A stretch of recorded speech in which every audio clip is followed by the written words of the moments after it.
Barcelone ne serait plus intéressé par la signature de Leroy Sané du Bayern. Selon Mundo Deportivo, la raison en est que le club considère Lamine Yamal et Rafinha comme ses deux ailiers titulaires et que Sané ne s'intégrerait nulle part ailleurs que sur le banc.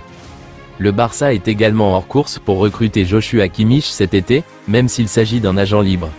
Le Barça est satisfait de l'ascension de Marc Casado et estime que la signature de Kimmich entraverait son développement. Il est désormais peu probable que le Barça dépense beaucoup sur le marché en janvier ou en juin, compte tenu de la haute opinion qu'il a de son équipe actuelle. Le directeur sportif de Barcelone, Deco, s'intéresse à la venue du défenseur central de Bayer Leverkusen, Jonathan Tah, au club l'été prochain. Le défenseur central de 27 ans devrait être disponible en transfert libre, et Barcelone surveille de près la situation. Des sources suggèrent que Tah est également intéressé par ce transfert, avec le soutien de Hansi Flick. Les Blaugrana sont déterminés à le recruter, mais ils devront faire face à une concurrence acharnée avec le Real Madrid pour sa signature.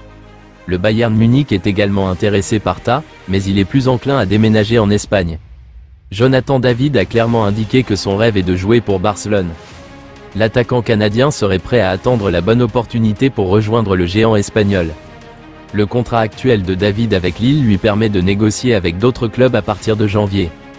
Barcelone suit de près sa situation, en le considérant comme une option potentielle pour l'été prochain. L'attaquant de 24 ans a exprimé son désir de jouer en Liga, avec Barcelone comme destination préférée. Il est prêt à être patient si cela signifie obtenir un transfert vers le club catalan. Barcelone devrait bientôt prendre une décision sur ses cibles de transfert, et David reste un candidat sérieux pour leur plan futur.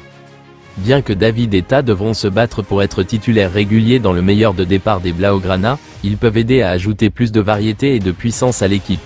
Le duo pourrait aussi facilement débuter ensemble dans le XI de Barcelone pour certains matchs. Tah occuperait le rôle de défenseur central, remplaçant potentiellement Pau Cubarsí, car il préfère jouer en tant que défenseur central droit. David, quant à lui, peut être un excellent remplaçant pour Robert Lewandowski et potentiellement même son successeur à long terme. L'ajout possible de ces deux joueurs proactifs pourrait accélérer le rythme des matchs du Barça et les aider à rivaliser davantage avec leurs adversaires la saison prochaine. Deco a déclaré qu'Alphonso Davies est un recrutement clé pour Barcelone.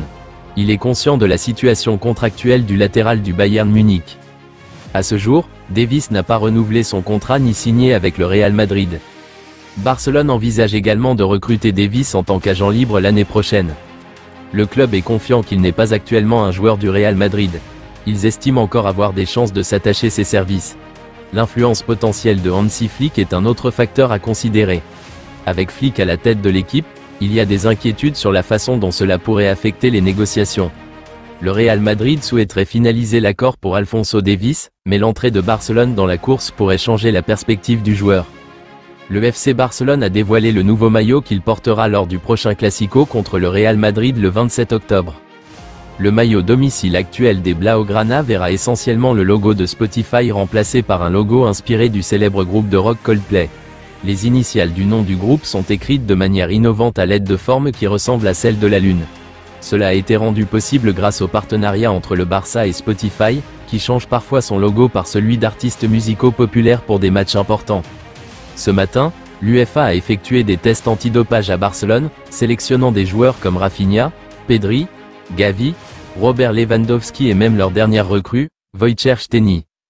Les fans sont convaincus qu'il s'agit d'une réponse à la forme enflammée de l'équipe ces derniers temps. Les Catalans sont en tête de la Liga, avec 8 victoires sur 9 et une victoire écrasante sur les Young Boys en Ligue des Champions juste avant la trêve internationale. Szczęsny vient de signer et ils ont déjà peur de lui. Nous sommes tout simplement trop bons pour eux, alors ils ont dû effectuer des contrôles antidopage. Nous gagnons le championnat cette année. Robert Lewandowski serait prêt à mener Barcelone contre Séville en Liga ce dimanche. Des tests ont confirmé qu'il n'a pas de blessure, seulement une contusion sévère sur le tibia droit. Robert Lewandowski et Lamine Yamal ont tous deux participé normalement à l'entraînement avec le FC Barcelone aujourd'hui, dissipant ainsi toutes les inquiétudes concernant leur condition physique. Cela intervient après que des blessures récentes avaient soulevé des doutes quant à leur disponibilité. Yamal est revenu de son devoir international avec l'Espagne plus tôt cette semaine après avoir souffert d'une surcharge musculaire lors du match contre le Danemark. Lewandowski, qui a reçu un coup en jouant pour la Pologne contre la Croatie, avait également eu un léger problème avant cela. Des tests médicaux ont validé l'absence de blessure pour les deux joueurs, le FC Barcelone confirmant qu'il n'y avait aucun signe de blessure. Leur participation à l'entraînement a rassuré les fans, mais il n'est pas clair si Hansi Flick les utilisera contre Séville ce week-end. D'autres joueurs comme Dani Olmo, Fermín López et Gavi ont également participé à l'entraînement et devraient recevoir une autorisation médicale cette semaine. L'équipe se prépare à d'importants matchs à venir contre le Bayern Munich et le Real Madrid. Ronald Araujo a travaillé dur pour retrouver sa forme, comme on peut le voir sur certaines images récentes. Cependant, Barcelone ne s'attend pas à ce qu'Araujo reprenne l'entraînement avant la fin du mois de décembre. Le Barça ne comptera pas sur Araujo pour jouer un match avant janvier 2025. Même à ce moment-là, Araujo ne jouera que les matchs les plus importants du Barça, le club gérant sa forme physique.